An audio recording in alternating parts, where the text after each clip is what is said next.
Assalamualaikum warahmatullahi wabarakatuh. Selamat malam semuanya, para pendengar, teman-teman semua.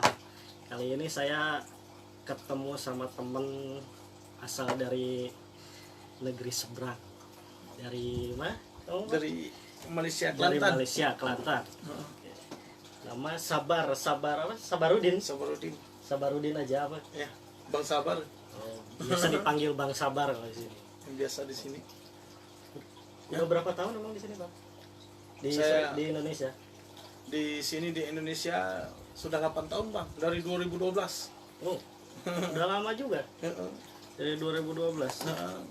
Nah, waktu pertama datang tuh saya kan nggak langsung kuliah kan. Heeh. Nggak, jadi mudah-mudahan dewe kesana kesini. Emang awal mulanya kok bisa datang ke Indonesia? Awal mulanya untuk apa?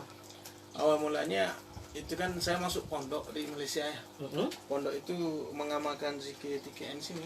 Mau TKN Suryalaya. Suryalaya. Ah, Jadi ya, alhamdulillah kata ya mudirnya suruh ke sini kan, Jadi suruh ke ke pesantren sini. pesantren Suryalaya yang ada di Indonesia gitu. Tapi berkunjung waktu itu Hmm. pertamanya. Ya cuma berkunjung, jadi datang Mhm. kemudian balik lagi ke sana kan, ke Malaysia di pondok, dan kemudian rasa cocok di sini ya. Jadi ya udah yang Pak Ustadznya di sana udah antar ke sini kan. Mhm. Ketemu Pak Haji Baban mau masukin anak ke sini, ya sudah masuk kan, tapi nggak kuliah, mundar mandir aja di sini, Kemudian Mandir.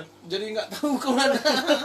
Nggak tahu Jadi kemana, nggak langsung daftar kuliah. nggak langsung daftar kuliah. Soalnya datang itu kan bulan apa, bulan April. Oh, bulan April.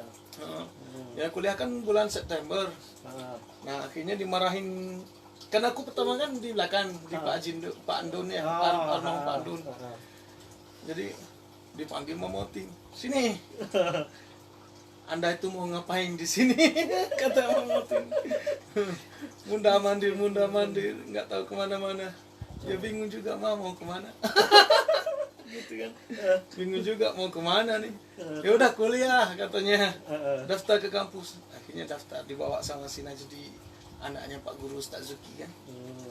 Udah awal berarti yang naik. Ya udah tahun ketiga deh waktu itu. Hmm.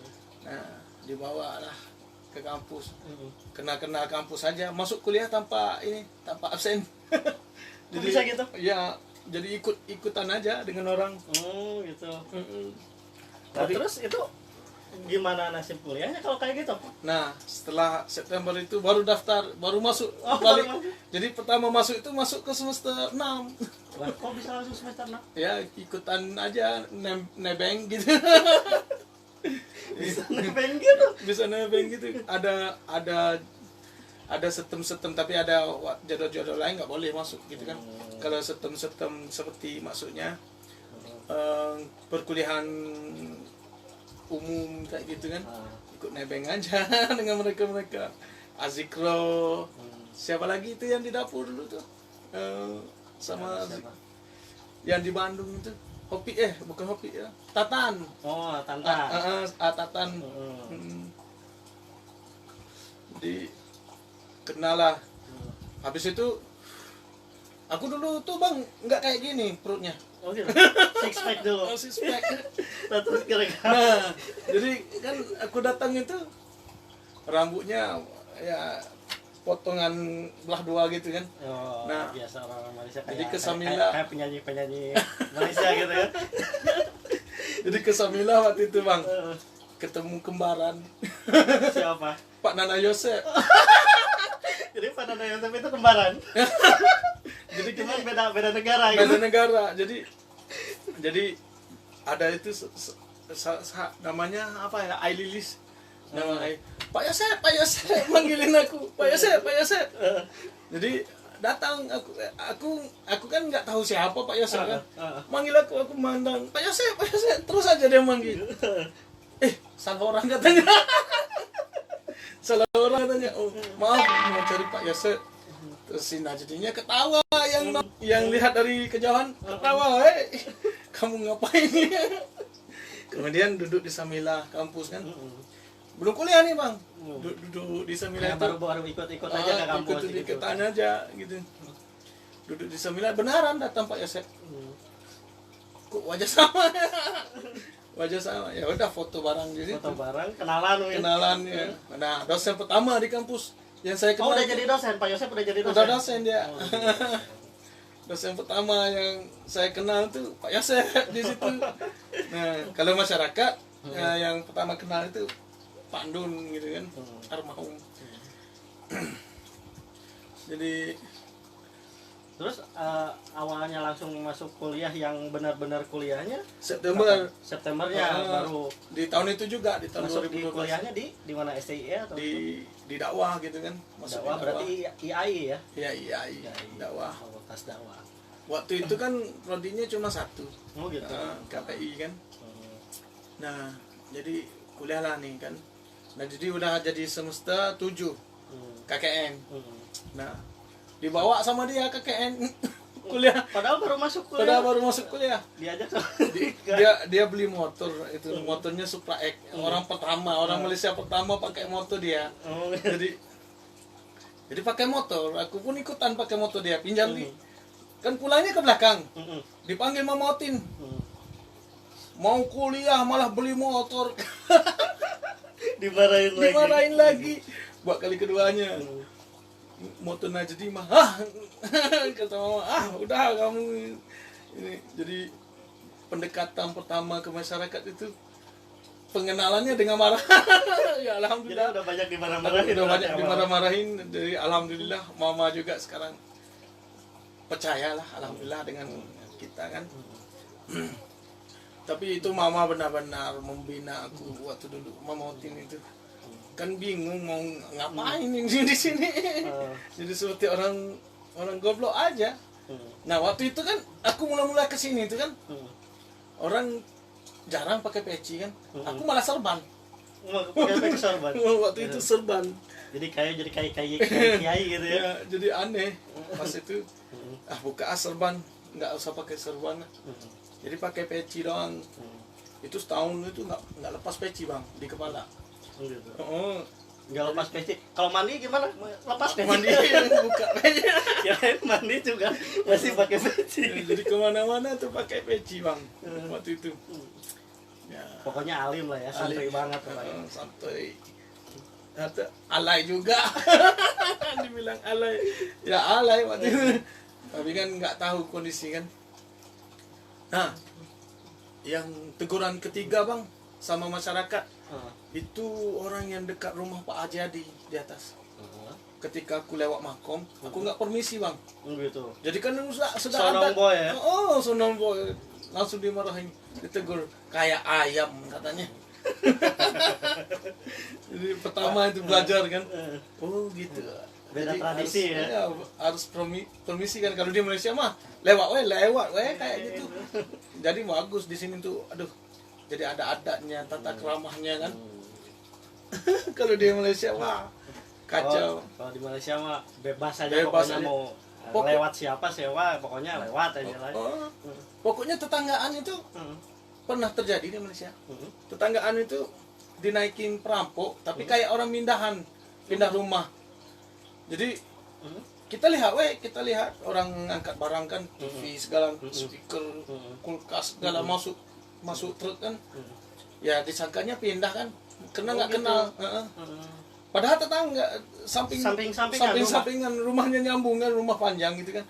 Ini kan biasanya kalau samping-sampingan ya setidaknya kenal lah siapa penghuninya itu. Nah kita Kalau nggak kenal. Jadi pas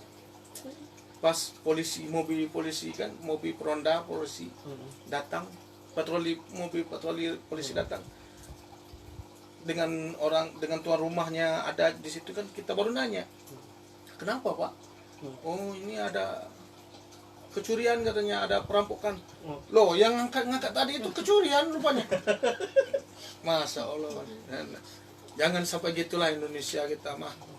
Sayang Indonesia, negara yang tenang, negara yang santai. Bisa sampai kayak gitu ya? Enggak. Jadi Padahal itu, samping-sampingan rumah. ada teman telepon. Oh, iya, Pak. Halo. Zam. Boleh kak? Tak ada. Okey. Okey. Di telefon teman ngajak ngopi bang. Bawa aja kopi mentahnya, suruh ngopi di sini.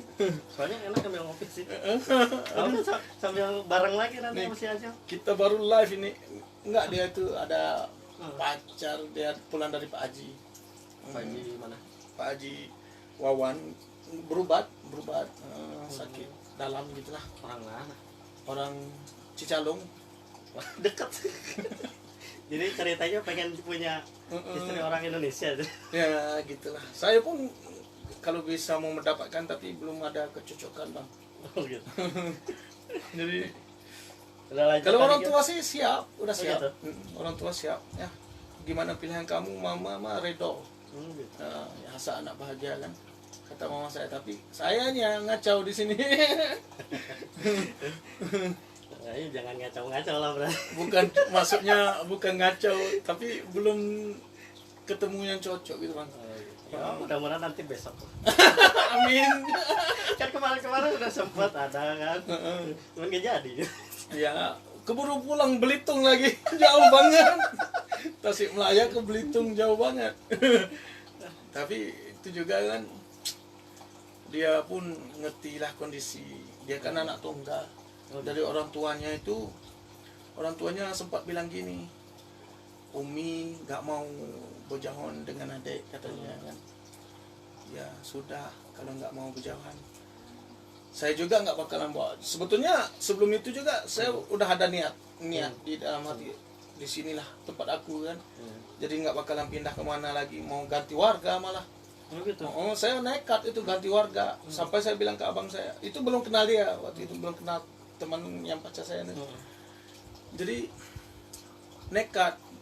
Jadi kakak saya di Malaysia itu, kamu pikir yang sedalam-dalamnya gitu kan katanya. Kamu ganti warga, kamu di sana bisa hidup enggak katanya. Ya untuk kerjaan Tuhan kan. Ya, namanya kan yang menentukan ajar rezeki segala macam itu Allah kan. Pokoknya saya nyaman di sini bang. Walaupun saya di Malaysia tuh kuliah S1 selesai jadi staf PLN-nya. Oh gitu, di Malaysia Di sempat, Malaysia. sempat kuliah dulu. Sempat kuliah selesai, udah jadi ya staf PLN lah. Oh gitu, jadi ke elektronik berarti. Elektronik apa? Kelistrikan. Listrik. Listrik negara. Kalau di Malaysia tuh di TMB Di sini namanya. kuliahnya ke Jurusan agama. Tapi dan S1. S1 lagi gitu. Kirain sana S1 di sini langsung S2 gitu. Oh, enggak. Lanjutin enggak. Jadi Maksud biar ada asas dulu kan. Nah, Karena aku nggak punya asas sama sekali waktu itu kuliah. Nah di PLN itu sempat memiliki rumah, mobil segala macam ada. enak. Tapi ya namanya duniawi kan, disuruh dengan duniawi, lalai kan, lupa kan. Akhirnya orang tua aku suruh masuk ke pesantren. Nah itulah ceritanya sampai ke sini kan. Tapi maksud aku tadi kan mau ganti warga negara kan.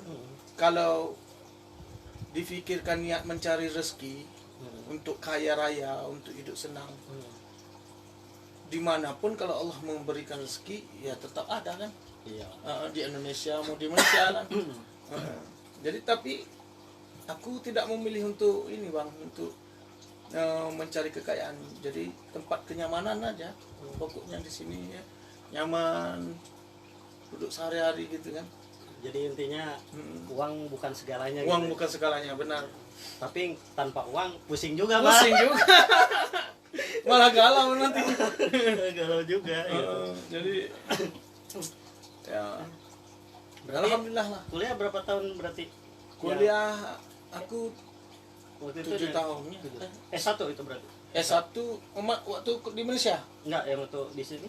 Di sini 4 tahun. 4 S1-nya tahun. dari 2012. Selesai 2018. 2018. 18 S2 langsung S2. Langsung lanjut S2 di sini juga.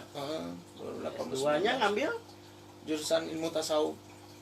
Dari berarti KPI penyiaran Islam ke ilmu tasawuf. Ilmu tasawuf karena komunikasi penyiaran Islam belum ada di sini kan. Oh, yang S2-nya, yang Yang S2-nya S2-nya. yang ilmu tasawuf. Tapi pokok dasarnya sama bang, pembahasan ilmu tasawufnya juga ada gitu kan. Nah, ini pengalaman belajar Mm-mm. S1 Mm-mm. teknis, S2 Mm-mm. tasawuf ya. Mm-mm. Pokoknya kalau kita mendalami itu benar-benar ya. Mm-mm. S1 itu pendidikan Islam ini lebih gampang. Maksudnya lebih gampang menghayati, memahami gitu. Oh, gitu. Kalau kuliah S1 teknis itu separuh mati gue dikerjain sama Sama ini senior atau senior sama sama dosen. dosen ya, Dikerjain dalam arti gimana? dalam arti untuk mencapai target kelulusan memegang segulung ijazah itu kan Jadi disuruh ini, disuruh itu gitu. kayak pusing banget gitu bang. Aduh, tapi di sini alhamdulillah tepat barokah, Mm-mm. jadi mudah terserapkan bang. Mudah terserapkan apa yang kita pelajari, apa yang kita ini mudah masuk. Pada hafalan banyak kan. Mm-mm. Kalau di agama ini hafalan banyak, tapi gampang. Kalau dulu pada S1 di teknis ada juga hafalan rumus-rumus matematika itu kan banyak kan. Ya walaupun bisa dijawab. Tapi itu seperti orang mau apa gitu mau mendapatkan apa gitu ya. Susah banget ya kuliahnya. Kalau yang kuliah yang ini karena memang keagamaan, jadi istilahnya udah biasa lah gitu ya. Karena memang awalnya juga basicnya juga keagamaannya udah kental juga kan dari awal dari Malaysia gitu ya. Berarti dari Malaysia juga udah muslim kan, udah pesantren dulu kan di Ya, sana. pesantren. Tapi gini aja dapat aku katakan gini bang. Kalau kuliah jurusan agama di tempat lain belum tentu kita menguasai seperti di sini. Contohnya gini kan, contohnya kita memahami satu potong hadis atau satu potong ayat ya. Gimana kita memahami, karena ayat itu kan berbagai cabang, versi ya. berbagai versi cabang, dan ada ada asbab nuzul juga kan, berbagai-bagai. Jadi tapi kalau di sini aku merasakan pemahaman aku tuh yang ini, tepatnya yang ini, yang ketepatannya, kejituannya yang ini. Karena karena di sini itu kita mengamalkan, bukan kita menghafal. Oh, jadi bukan cuman istilahnya sekedar tahu ini hadis ini atau ini. Kita mengamalkan. Tapi kita juga mengamalkan juga apa yang ada di juga. situ gitu ya. Dan kalau kita bandingkan dengan pesantren-pesantren besar ya, yang perlu seorang santri itu pakai serban, pakai baju jubah kan, dalam lingkungan pesantren nggak bisa keluar, nggak bisa melihat orang lain. Nah itu kan menjadi faktor stres juga bagi aku kan, karena aku sudah melalui duduk di pesantren itu seperti apa waktu di Malaysia sebelum ke sini. Waktu Malaysia jadi sistemnya gitu juga, nggak bisa keluar. Nggak bisa keluar, pakai serban, pakai apa, tapi toreko, TKN sama gitu kan. Nah ketika di sini kita itu adanya di lingkungan masyarakat, jadi agak kikok tahu nggak?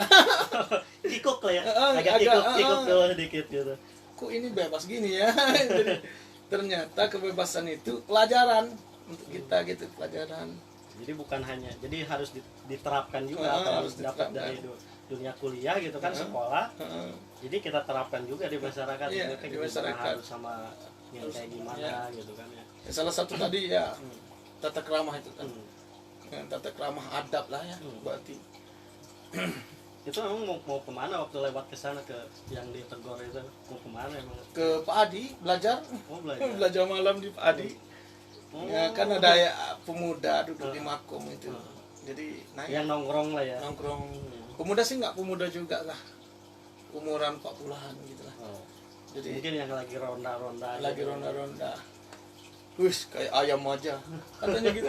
Maaf Pak. Permisi atuh katanya. Ya mereka juga, tapi ada sedikit mungkin tahu mungkin bukan orang sini gitu. Mungkin itu bukan kali pertamanya aku lewat di situ, jadi gitu. mungkin udah 2-3 kali kan nggak nyadar. Jadi dia negur, permisi atuh katanya, ya kayak hayam aja lewat gitu kan. Terus habis dari situ berarti 4 tahun ya? 4 tahun. 4 tahun kuliah. Terus berarti S2-nya berapa tuh? S2 2 tahun. S2 2 tahun. 2012, 13, 14, 15. 2015. 2016 mulai kuliah S2.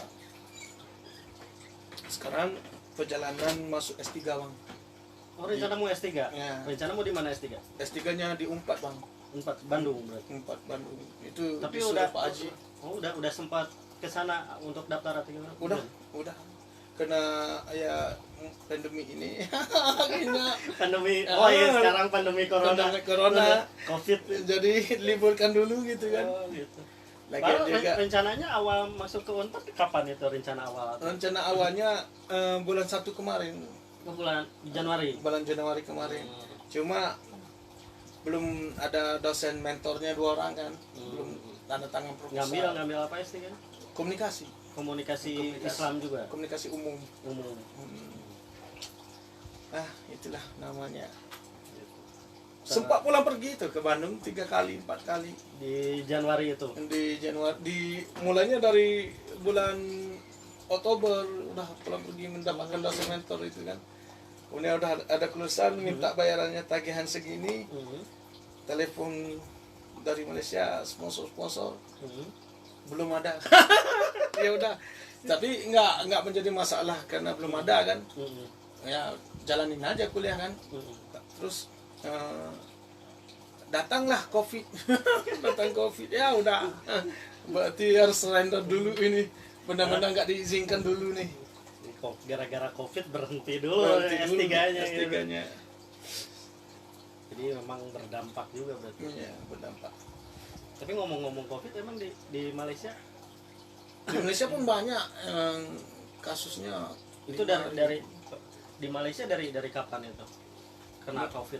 Malaysia itu dari Desember, Bang. Sebetulnya sudah ada masuk COVID-nya dari Desember, gitu, cuma nggak terlalu heboh kayak di Wuhan juga kan.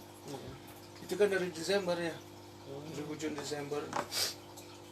Nah, udah ada berita-berita ini dari Cina, batuk-batuk kan apa. Nah, yang orang Cina itu masuk ke Indonesia. Nah, dari COVID Indonesia itu adanya dari orang Cina pelancong itu. Yang melancong dari Cina ke Malaysia, Malaysia ke Cina, balik dari ke Malaysia gitu. Jadi seolah-olah kayak orang Cina yang sengaja menyebarkan ya. Iya. Tapi dia ada 2 Indonesia itu kan, ada kasus TKW-nya yang pulang terkena. Nah, satu lagi kasus yang klaster pelancong Cina itu yang masuk lewat Malaysia ke Indonesia, balik ke Malaysia, masuk ke Singapura. Nah, itu kasus. Jadi dia udah terdampak, dia jalan-jalan dulu tuh. Jalan-jalan. Jadi dia pun mungkin nggak tahu dia pun kena kan. Karena nggak ada gejala kayaknya. Nggak ada gejala. Nah, itu yang ditakutkan. Tapi alhamdulillah, Bang, saya ngecek kemarin di WHO di Google.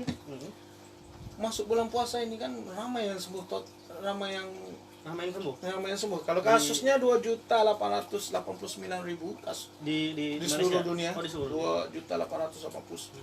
Nah, kemarin sebelum puasa itu cuma 20.000 yang sembuh.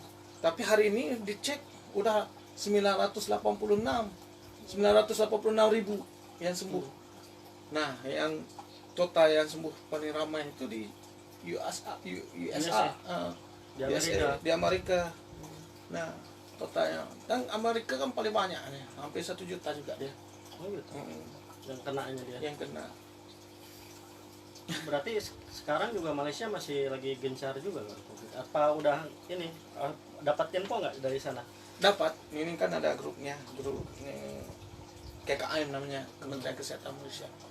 Jadi dia mengesahkan ini. Alhamdulillah di Malaysia itu 80% banyak yang sembuh. Kematian baru 89. Tapi memang itu datanya memang benar pure dari COVID apa dari penyakit yang lain nggak? pure dari kopi. Pure dari kopi. Memang itu Soalnya tempat tempat perawatan kopi khusus di Malaysia itu ada tempat. soalnya kemarin juga banyak juga masyarakat terutama di negara di Indonesia banyak yang menanyakan memang ya data yang kasarannya ada nggak sih katanya yang 100% emang benar-benar akurat dari dia tuh meninggal tuh gara-gara COVID atau apa memang ada bawaan air katanya gitu kan. Yang kalau mengikut saya Bang, di Indonesia itu yang terdata dalam kasus COVID itu benar-benar semua. Karena memang tempat pengasingannya juga itu kan khusus. Nah, cuman yang tidak terdata itu bukan salah pemerintah. Contohnya gini, ada kesakitan nih, ada di kampung sekian lah apa gitu kan, kesakitan tidak dilaporkan. Nah kemudian meninggal diurus sendiri, kemudian terjangkit lagi ke orang lain kan, tanpa sadar meninggal lagi. Akhirnya tahu-tahu satu kampung sudah kena gitu. Bukannya tidak terdata, Indonesia itu tidak mendatakan, tapi karena banyak juga masyarakat yang memang nggak sadar bahwa ini juga gitu ya, nggak mau periksa, mungkin batuk flu biasa gitu kan, tanggapannya gitu kan.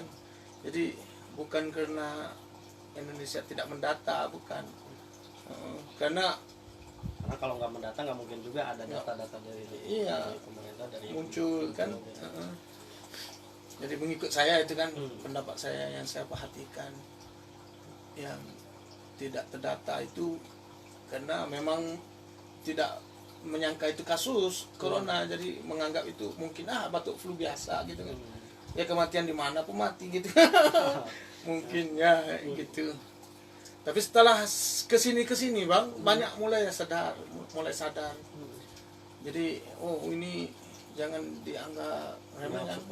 Jadi kekuatan kerjasama desa-desa jadi dalam memberi pengetahuan gitu kan. Jadi ditembak dahinya apa segala macam tahu kan, ini jadi ditembak sama untuk deteksi ya, bukan ditembak peluru. Bukan, maksudnya tembak suhu itu kan, suhu badannya ya. Ini jadi dites darahnya.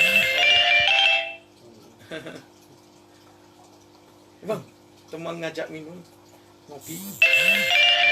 Kita ngopi aja dulu. Kita lanjut lagi lah pokoknya. Seru soalnya nih. Selesai dulu lah. Maaf teman-teman ya, ini kan mengikut versi saya, pendapat saya tahu gitu.